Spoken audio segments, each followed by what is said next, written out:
there! Today I'm reading from A Game of Thrones, and this is chapter 23.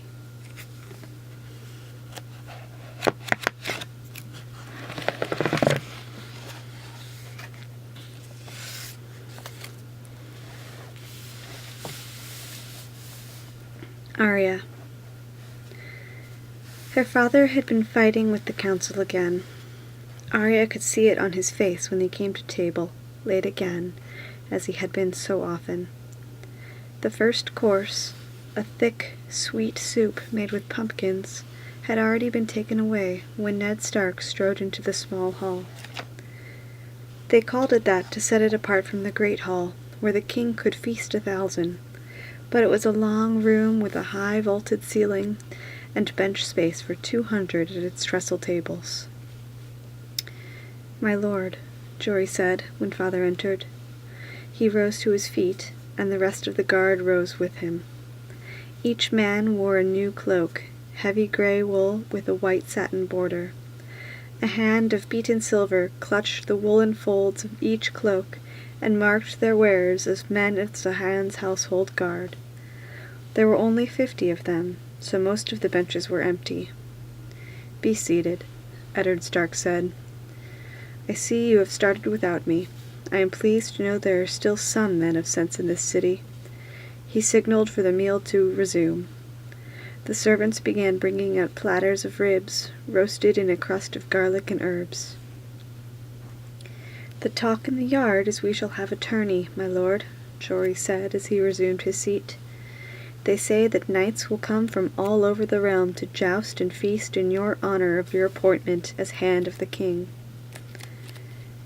Arya could see that her father was not happy about that. "Do they also say this is the last thing in the world I would have wished?"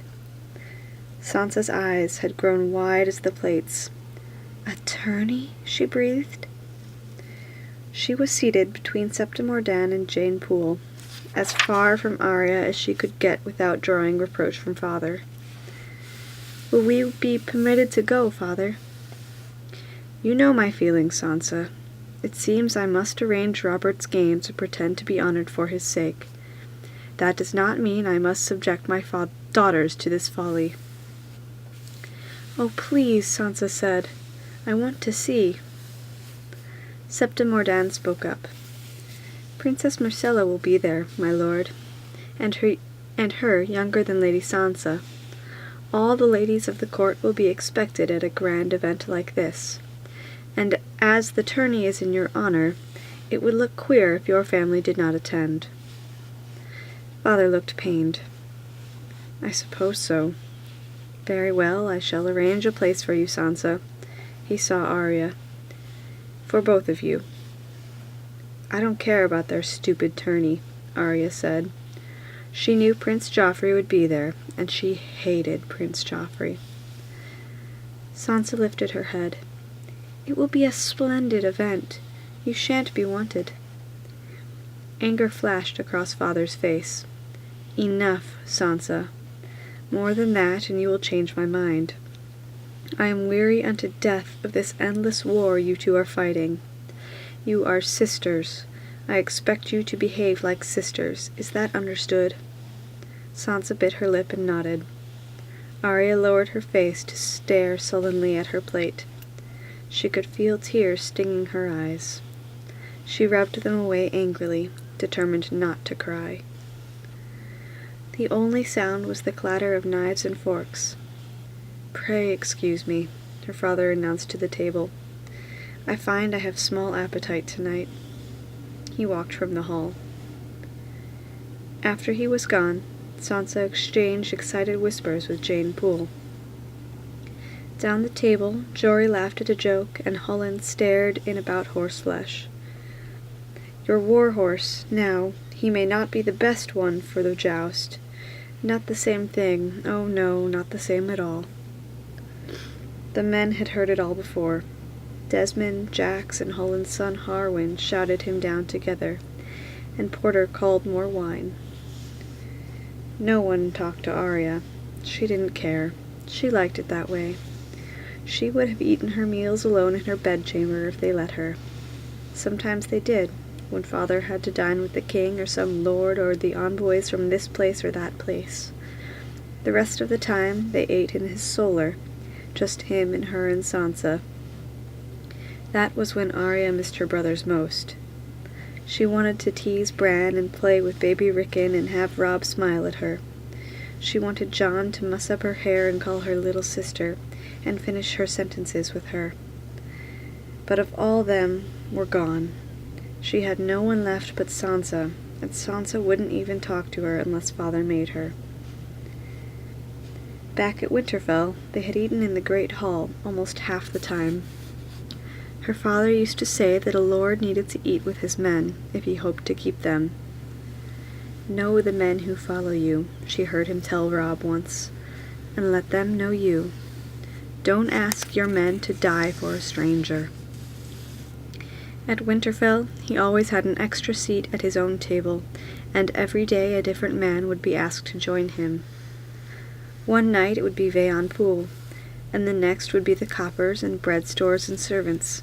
The next time it would be Mikken, and her father would listen to him go on about armor and swords, and how hot a forge should be and the best way to temper steel. Another day it might be Hollin, with his endless horse talk, or Septon Shale from the library, or Jory, or Sir Roderick, or even old Nan with her stories. Arya had loved nothing better than to sit at her father's table and listen to them talk. She had loved listening to the men on the benches too, to free riders tough as leather, courtly knights and bold young squires, grizzled old men-at-arms. She used to throw snowballs at them and help them steal pies from the kitchen. Their wives gave her scones, and she invented names for their babies and played monsters and maidens and hide the treasure and come into my castle with their children. Fat Tom used to call her Arya Underfoot, because he said that was where she always was. She liked that a lot better than Arya Horseface. Only, that was Winterfell, a world away, and now everything was changed. This was the first time they had supped with the men since they arrived in King's Landing. Arya hated it. She hated the sounds of their voices now, the way they laughed, the stories they told. They'd been her friends. She'd felt safe around them, but now she knew that was a lie. They'd let the Queen kill Lady. That was horrible enough, but then the Hound found Micah. Jane Poole had told Arya that he'd cut him up in so many pieces that they'd given him back to the butcher in a bag. And at first the poor man had thought it was a pig they'd slaughtered, and no one had raised a voice or drawn a blade or anything. Not Harwin, who always talked so bold, or Alan, who was going to be a knight, or Jory, who was captain of the guard. Not even her father. "He was my friend," Arya whispered into her plate, so low that no one could hear. Her ribs sat there untouched, grown cold now, a thin film of grease congealing beneath them on the plate. Arya looked at them and felt ill. She pushed away from the table. "Pray, where do you think you are going, young lady?" Septa Mordan asked. "I'm not hungry." Arya found it an effort to remember her courtesies. "May I be excused, please?" she recited stiffly. "You may not," the Septa said. "You have scarcely touched your food. You will sit down and clean your plate." "You clean it." Before anyone could stop her, Arya bolted for the door, and as the men laughed and Septa Mordan called loudly after her, her voice rising higher and higher. Fat Tom was at his post, guarding the door to the Tower of the Hand. He blinked when he saw Arya rushing toward him, and heard the Septa's shouts. "Here now, little one, hold on," he started to say, reaching, but Arya slid between his legs, and then she was running up the winding tower steps, her feet hammering on stone while Fat Tom huffed and puffed behind her. Her bedchamber was the only place that Arya liked in all of King's Landing, and the thing she liked best about it was that the door, a massive slab of dark oak with black iron bands, She slammed that door and dropped the heavy crossbar. Nobody could get into her room. Not Septim or Dan or Fat Tom or Sansa or Jory or the Hound. Nobody. She slammed it now. When the bar was down, Arya finally felt safe enough to cry. She went to the window seat and sat there, sniffling, hating them all, and herself most of all. It was all her fault. Everything bad that had happened. Sansa said so, and Jane too. Fat Tom was knocking at her door. "Arya, girl, what's wrong?" he called out. "You in there?" "No," she shouted. The knocking stopped. A moment later she heard him going away. Fat Tom was always easy to fool. Arya went to the chest at the foot of her bed. She knelt, opened the lid, and began pulling her clothes out with both hands, grabbing handfuls of silk and satin and velvet and wool, and tossing them on the floor. It was there at the bottom of the chest where she'd hidden it. Arya lifted it out, almost tenderly, and drew the slender blade from its sheath. Needle. She thought of Micah again, and her eyes filled with tears. Her fault, her fault, her fault. If she had never asked him to play at swords with her. There was a pounding at her door, louder than before. "Arya Stark, you open this door at once, do you hear me?" Arya spun around with Needle in her hand. "You better not come in here," she warned. She slashed the air savagely. "The Hand will hear of this," Septim Mordan raged. "I don't care," Arya screamed. "Go away." "You will rue this insolent behavior, young lady. I promise you that." Arya listened at the door until she heard the sound of the Septa's receding footsteps. She went back to the window, needle in hand, and looked down into the courtyard below. If only she could climb like Bran, she thought. She would go out the window and down the tower, run away from this horrible place, away from Sansa and Septim Mordan and Prince Joffrey, from all of them.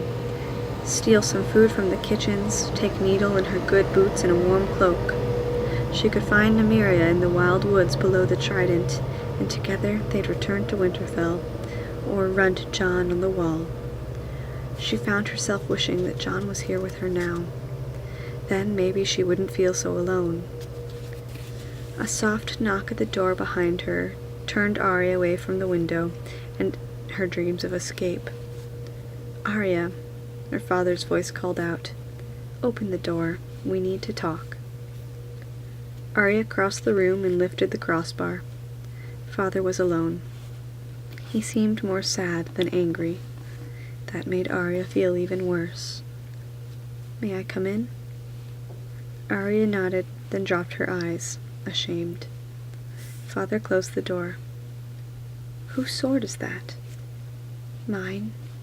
Arya had almost forgotten Needle in her hand. "Give it to me."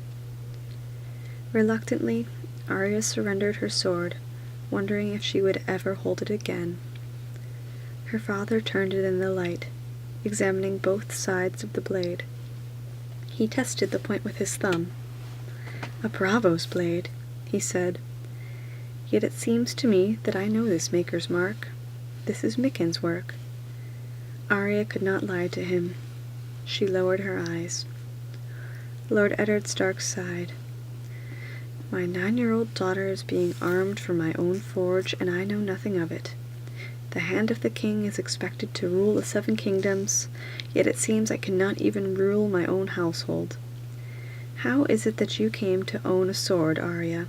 Where did you get this?" Arya chewed her lip and said nothing. She would not betray Jon, not even to their father. After a while, Father said, "I don't suppose it matters, truly." He looked down gravely at the sword in his hands. "This is no toy for children, least of all for a girl.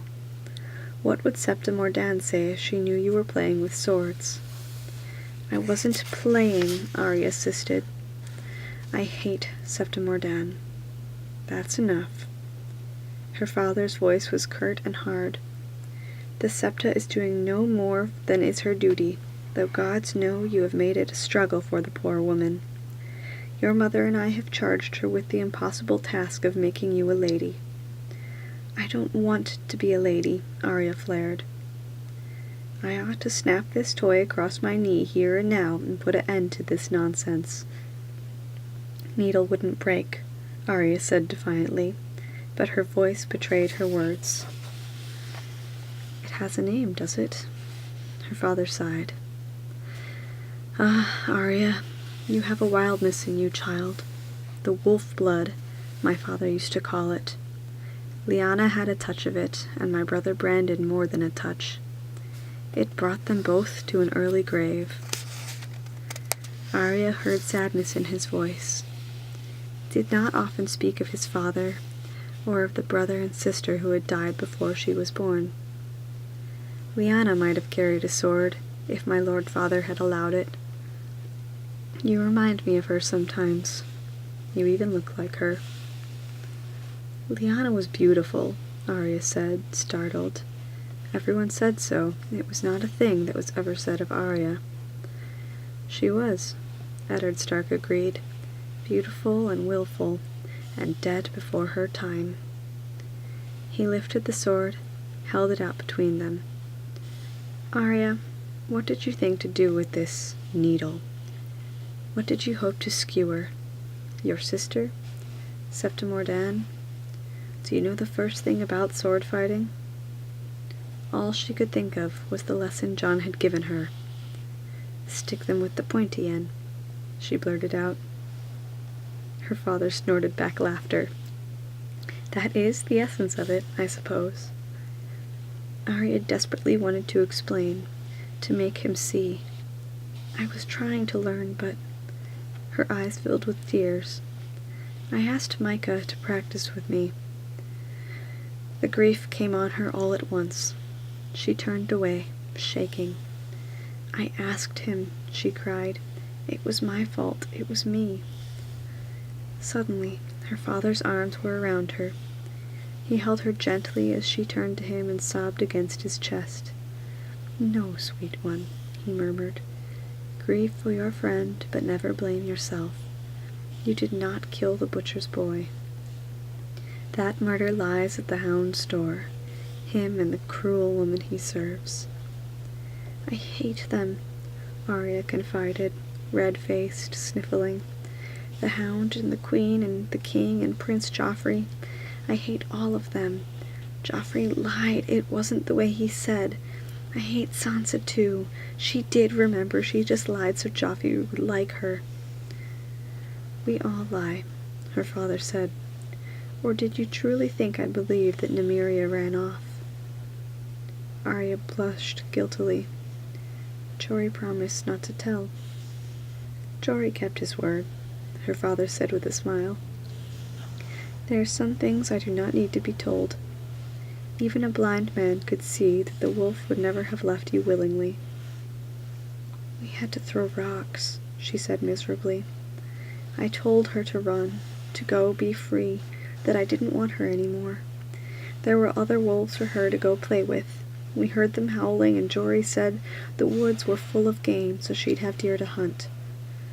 Only she kept following, and finally we had to throw rocks.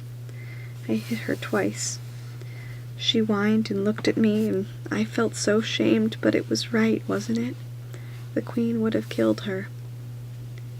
"It was right," her father said, "and even the lie was not without honor." He'd put Needle aside when he went to Arya to embrace her. Now he took the blade up again and walked to the window, where he stood for a moment, looking out across the courtyard. When he turned back, his eyes were thoughtful.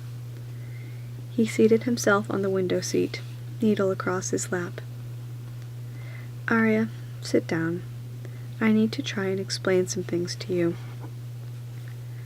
She perched anxiously at the edge of her bed. "You are too young to be burdened with all my cares," he told her. "But you are also a Stark of Winterfell. You know our words." "Winter is coming," Arya whispered. "The hard, cruel times," her father said. "We tasted them on the trident, child, and when Bran fell. You were born in the long summer, sweet one, and you've never known anything else. But now the winter is truly coming. Remember the sigil of our house, Arya." "The direwolf," she said, thinking of Nymeria. She hugged her knees against her chest, suddenly afraid. "Let me tell you something about wolves, child. When the snows fall and the white winds blow, the lone wolf dies, but the pack survives. Summer is the time for squabbles. In winter we must protect one another, keep each other warm, share our strengths. So if you must hate, Arya, hate those who would truly do us harm. Septa Dan is a good woman, and Sansa is your sister. You may be as different as the sun and the moon, but the same blood flows through you both. You need her, and she needs you. And I need both of you, God's help me." He sounded so tired that it made Arya sad. "I don't hate Sansa," she told him. "Not truly. It was only half a lie. I do not mean to frighten you, but neither will I lie to you. We have come to a dark, dangerous place, child. This is not Winterfell. We have enemies who mean us ill. We cannot fight a war amongst ourselves. This willfulness of yours, the running off, the angry words, the disobedience. At home, these were only the summer games of a child. Here and now, with winter soon upon us, that is a different matter. It is time to begin growing up."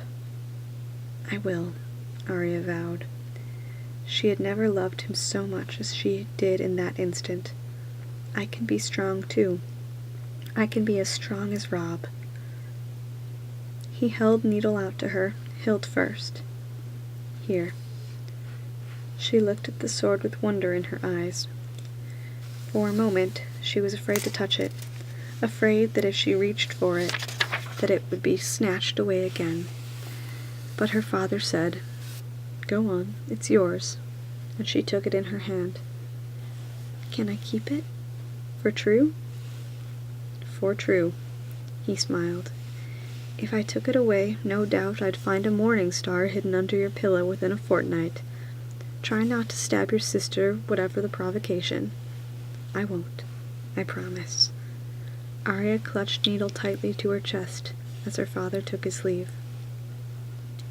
The next morning, as they broke their fast, she apologized to Septa Dan and asked for her pardon. The Septa peered at her suspiciously, but father nodded. 3 days later, at midday, her father's steward Veon Poole sent Arya to the small hall. The trestle tables had been dismantled, and the benches shoved against the walls. The hall seemed empty, until an unfamiliar voice said, "You are late, boy." A slight man with a bald head and a great beak of a nose stepped out of the shadows, holding a pair of slender wooden swords. "Tomorrow you will be here at midday." He had an accent, the lilt of the free cities. Bravos, perhaps, or Myr. "Who are you?" Arya asked. "I am your dancing master." He tossed her one of the wooden blades. She grabbed for it, missed, and heard it clatter to the floor. "Tomorrow you will catch it. Now pick it up." It was not just a stick, but a true wooden sword, complete with grip and guard and pommel. Arya picked it up and clutched it nervously with both hands, holding it out in front of her. It was heavier than it looked, much heavier than Needle. The bald man clicked his teeth together. "That is not the way, boy. This is not a great sword that is needing 2 hands to swing it. You will take the blade in 1 hand. "It's too heavy," Arya said. "It is heavy as it needs to be to make you strong, and for this the balancing. A hollow inside is filled with lead, just so. 1 hand is now all that is needing." Arya took her right hand off the grip and wiped her sweaty palm on her pants. She held the door in her left hand. He seemed to approve. The left is good. All is reversed. It will make your enemies more awkward. Now you are standing wrong. Turn your body side face. Yes, so. You are skinny as the shaft of a spear, do you know? That is good too. The target is smaller. Now the grip. Let me see.